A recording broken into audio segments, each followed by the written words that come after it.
Suge go back 10 years, so it's another day.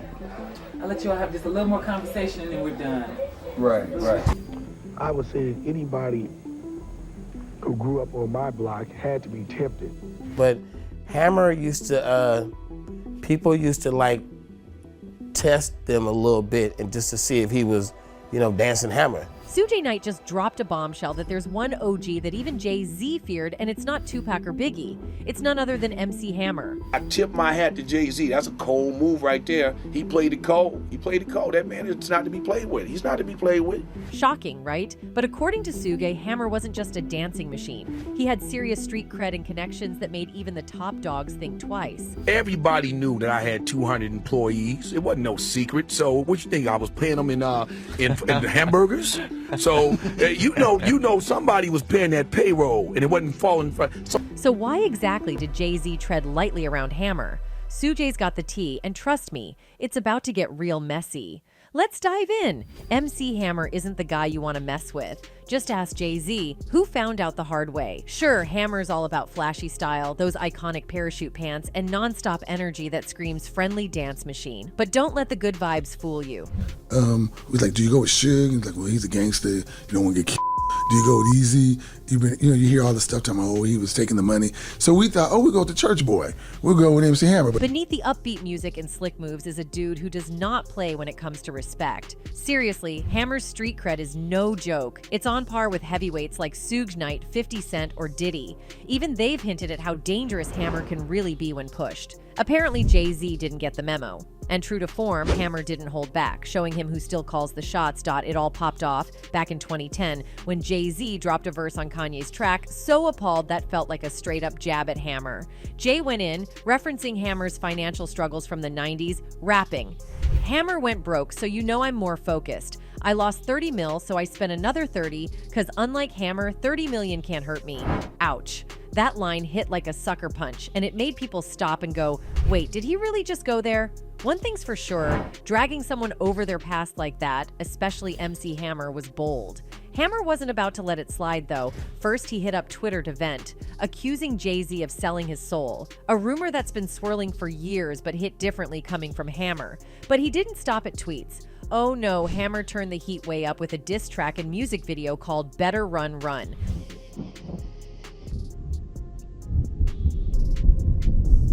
This wasn't your basic clapback. The video featured a Jay-Z look-alike running through a forest, being chased by a devil-like figure.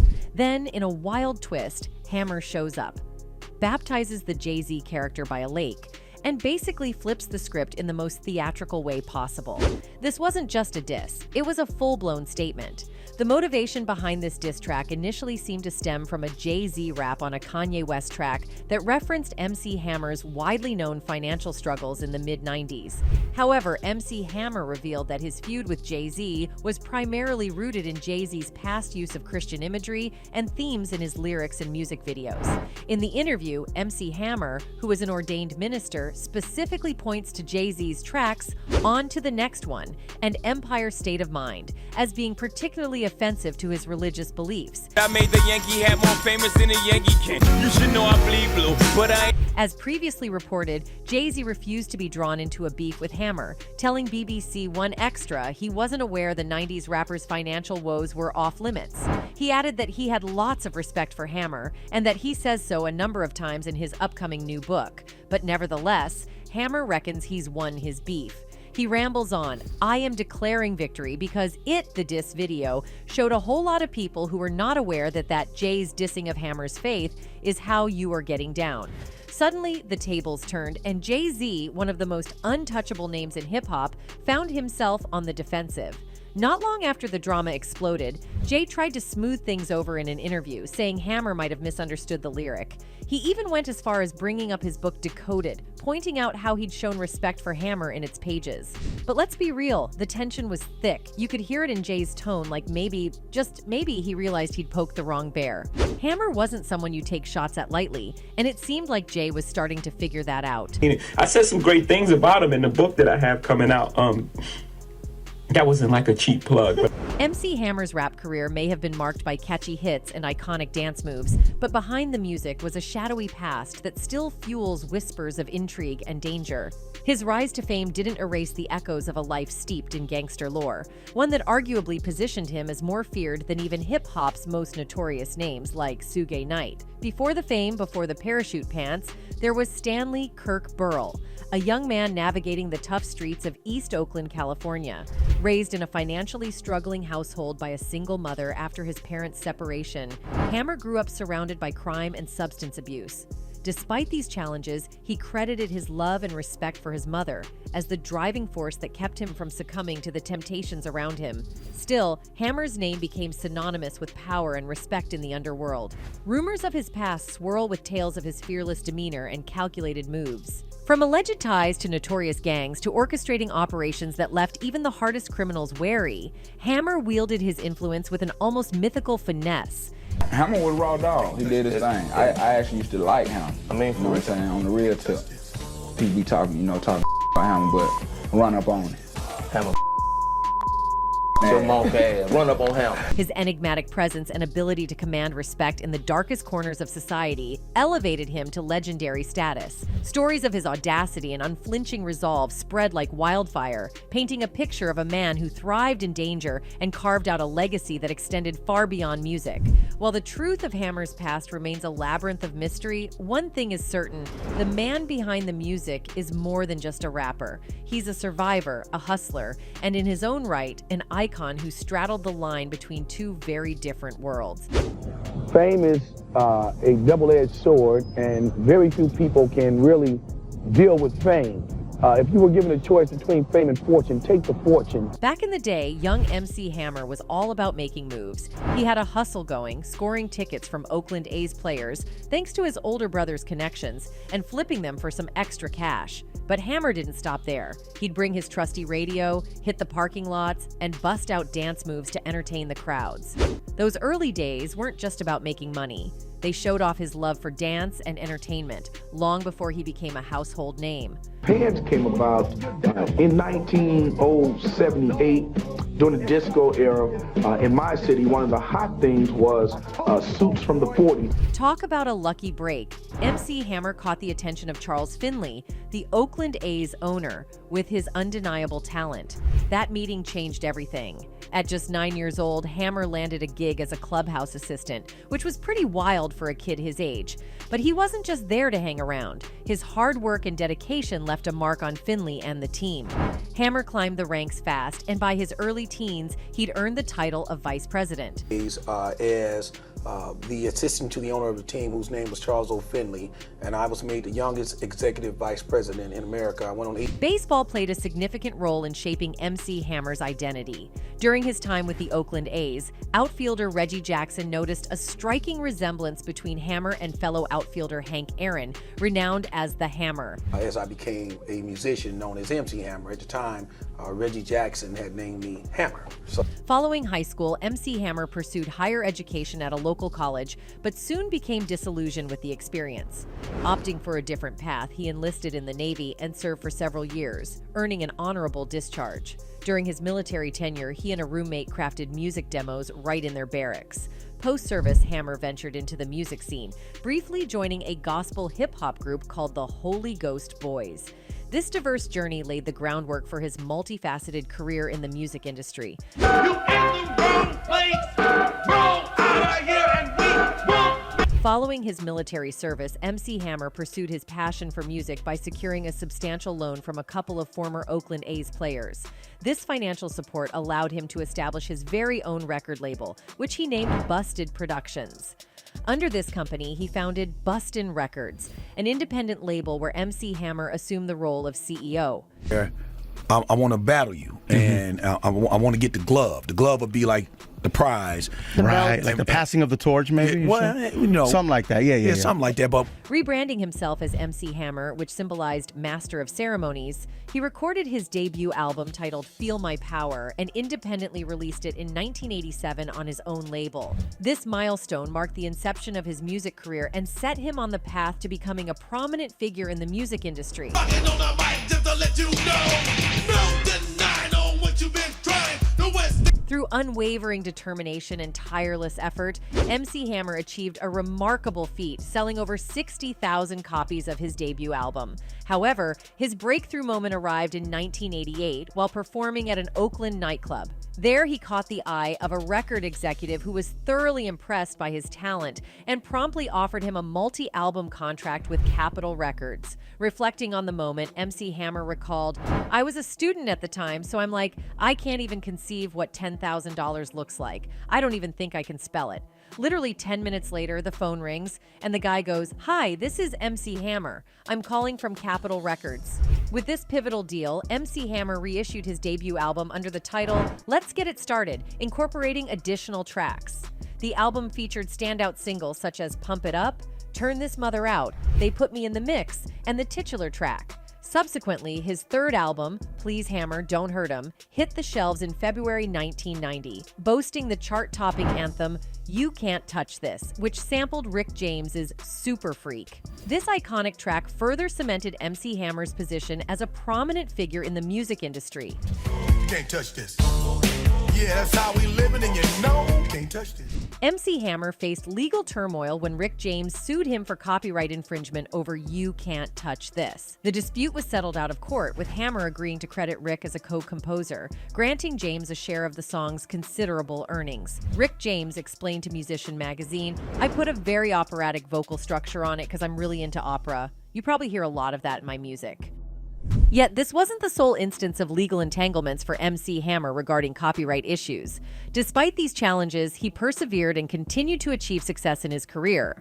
Notably, his rendition of the Chi-Lites' Have You Seen Her and the hit single Pray garnered significant attention. His accomplishments, including the groundbreaking achievement of the first hip-hop album to attain diamond status, solidified his status as a trailblazer in the music industry. In 1990, a film titled Please Hammer, Don't Hurt 'Em was produced to complement MC Hammer's album of the same name.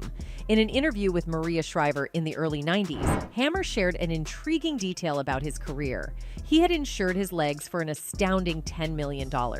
This precaution safeguarded the asset that played a pivotal role in propelling his success. I guess they were put there for me to select if I want to wear any of those tonight. I see a candidate over there. You do? What are you going to wear? Despite his remarkable accomplishments, MC Hammer encountered challenges and criticism throughout his career. Some critics pointed out the repetitive nature of his lyrics, his squeaky clean image, and what they saw as an excessive reliance on sampling in his music. Moreover, he became a target of mockery in songs and music videos by various artists. Interestingly, some of these responses were triggered by perceived insults from Hammer himself, highlighting the dynamic nature of his interactions within the music industry. Because they asked us what we think about MC Hammer, and we said, he can't rap. He's not a good rapper. Great entertainer. He's a great entertainer, but he can't rap. You know what I'm saying? You take away the jumping around. During the height of his career, MC Hammer stood apart from the stereotype of a gangsta rapper. His signature parachute pants, meticulously choreographed dance routines, and pop-oriented music distinguished him from the gritty image often associated with hip-hop artists of the era. Consequently, he became the butt of jokes and was labeled a sellout by some peers. His image was so entrenched that when he attempted to adopt a tougher persona on his 1994 album, The Funky Headhunter, skepticism arose. Some perceived this transformation as insincere, highlighting the challenges he faced in breaking away from his established image. And he's not even doing the fake rap that he do. He got his homeboy screaming all his vocals, and he's just jumping around, you know what I'm saying? So, okay. In reality, the Hammer who charmed the world with his friendly smile was a skilled showman. One of his fans wrote, "As a Bay Area native, I was a die-hard Hammer fan. He brought excitement, showmanship, and mainstream diversity to hip-hop at a time when it was extremely taboo. I appreciate him for going against the grain in spite of the backlash. Thanks for the great video. He was a hip-hop superhero to me." Another one added, "Hammer is one of the realest rappers to ever do it. He was attacked by his own peers who were envious of his fame and talent. 99% of all rappers don't have a track record as spotless as him." But Stanley Burrell, the man behind the stage name, possessed a toughness that shouldn't be underestimated. This fact became evident in an encounter Redman had with MC Hammer. In 1992, MC Hammer was undoubtedly the most commercially successful artist in the hip-hop genre. His 1990 album, Please Hammer, Don't Hurt 'Em, went on to sell 22 million copies, while 1991's Too Legit to Quit added an additional 5 million to his impressive sales figures. His immense success and his more mainstream-friendly style made him a target for criticism from purist MCs. Redman was one of many critics, and he expressed his views on MC Hammer in the Funky Uncles skit from his debut album, What the Album? During the 1-minute interlude, Redman can be heard saying of Hammer, Hammer ain't doing nothing for us. He ain't S. You ain't S. His mama ain't S. His daddy ain't S. Ain't nobody S. Red became animated in recalling Hammer's response to the record, telling Vlad, that goddamn MC Hammer? Very serious about beef. Y'all laugh and y'all joke about Hammer? No, no, no, no. That N was deep with N. Anybody who talked come to the Bay Area, they was in for it, because I seen it, and he was very serious about beef. Oh, you gonna talk about my dancing pants? I'll see you. And he would whoop a N out.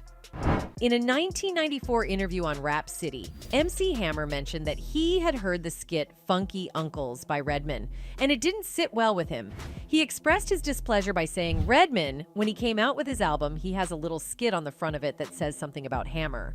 So to me, he's just another young upstart, so I addressed it on the album and put him in his place. A year later, Redman found himself face-to-face with MC Hammer, 3 years after releasing the skit. It was evident that Hammer hadn't forgotten or forgiven the words from the skit. Redman recounted the encounter, saying, that guy came up to me on Yo, MTV Raps during their last episode. He approached me and said, Red, I'm going to tell you something. You're young, but I won't allow anyone to talk about my mother. Do you understand me?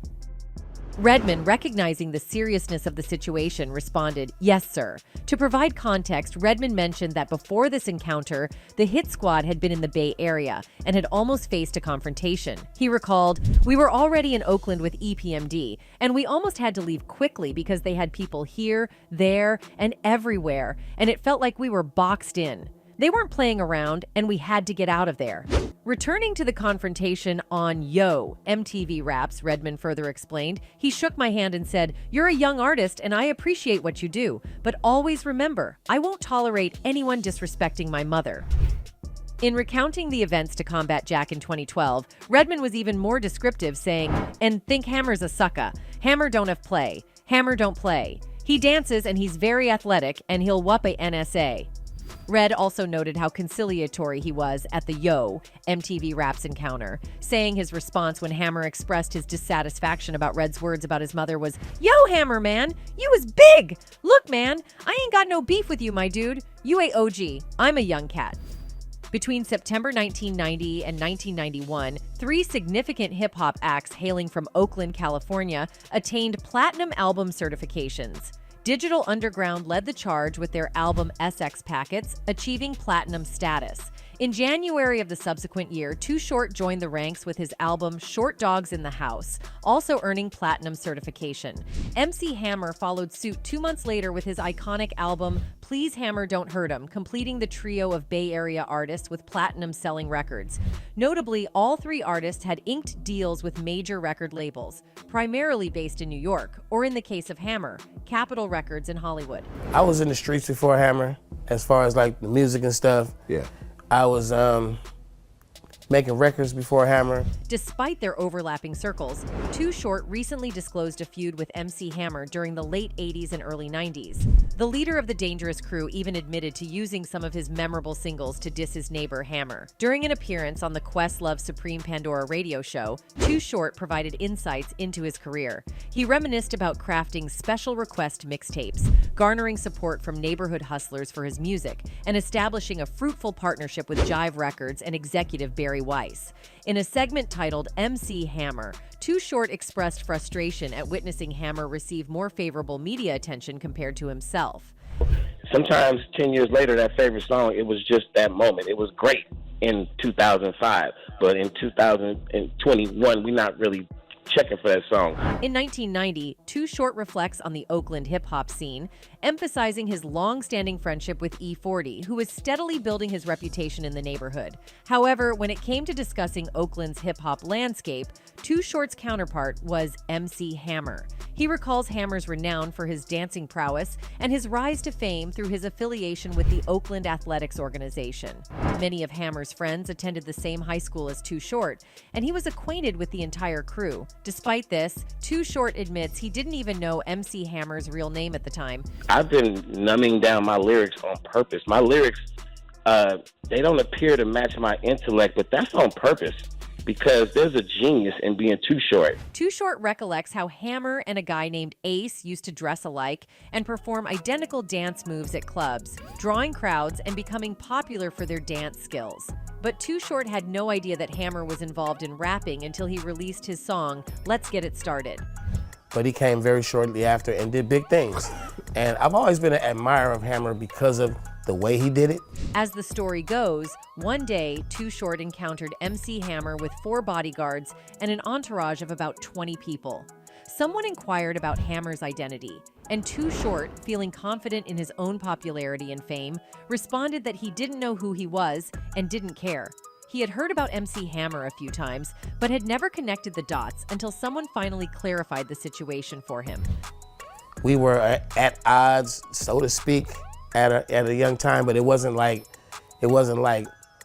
violence or anger. It was more like just, the local competition. Short took umbrage with Hammer's overnight rap success, especially when his own presentation was focused on the word, above dance moves and sizzle. He became more famous for acting famous, and then the music came with it at the same time. He walked in the door with 4 bodyguards and an entourage, and his first single was just coming out. Having him as an example, I'm like, I'm not doing that. Questlove asks if Short but Funky was aimed at Hammer. That featured this verse. You never catch me on the mic rapping a dance tune. I like it kind of mellow with the sound of the bass boom. The style is mine. I've been doing it for 10. You might say it's simple, but I'm making my ends. See, I don't trip on a punk, because I jack him. Too Short plus the cuss words equals platinum.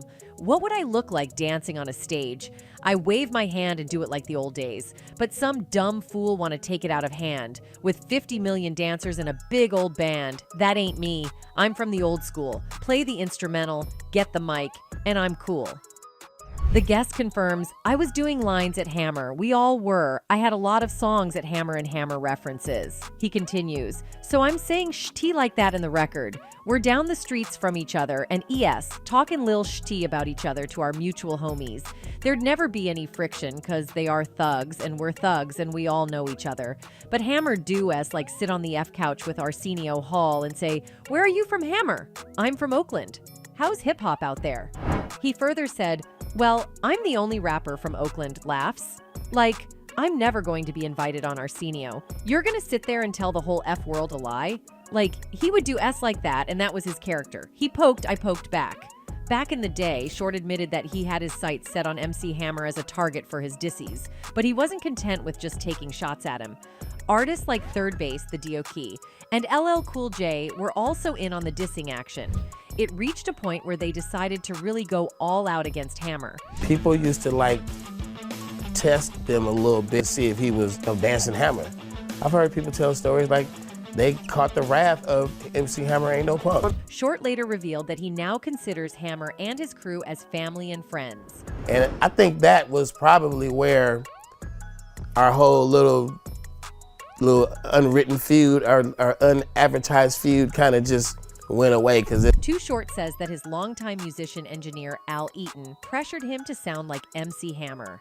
That, coupled with an air of disrespect, led to Short building the Dangerous Crew with Shorty B, Ant Banks, and Pee Wee, among others. That sound transformed Short's sound and likened him more to Parliament Funkadelic. Whether it's Hammer's street connections, his untold influence, or just straight-up fearlessness, it's clear there's more to the man than meets the eye. One thing's for sure, hip-hop is full of surprises, and the deeper you dig, the wilder the stories get. That's it for today. See you in the next video. Until then, goodbye.